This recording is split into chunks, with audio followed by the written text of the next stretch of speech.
কেমন আছেন? ভালো, আপনি? আমিও ভালো আছি। এখন কি করছেন? কি আর করবো, পড়াশোনা শেষ করে বেকার ঘুরে বেড়াচ্ছি।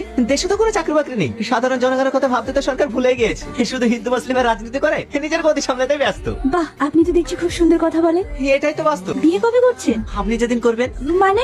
জানি না, আমি তো মনে মনে এমন একটা ছেলে চেয়েছিলাম। তবে আমি আমার মনে কথা চেপে রাখতে পারি না। আপনাকে একটা কথা বলবো? আমি তো এটাই চাই। হ্যাঁ বলুন। আজ না, অন্যদিন বলি। আচ্ছা ঠিক আছে। তোর মা বলছিল তুই নাকি সালমাকে বিয়ে করতে অস্বীকার করেছিস। হ্যাঁ তুই তো ভালো করেই জানিস আমি ছোটবেলা থেকে সালমার সঙ্গে তোর বিয়ে ঠিক করে রেখেছি। আব্বা, আমি সালমাকে বিয়ে করতে পারবো না। আমি অন্য একজনকে ভালোবাসি। কি?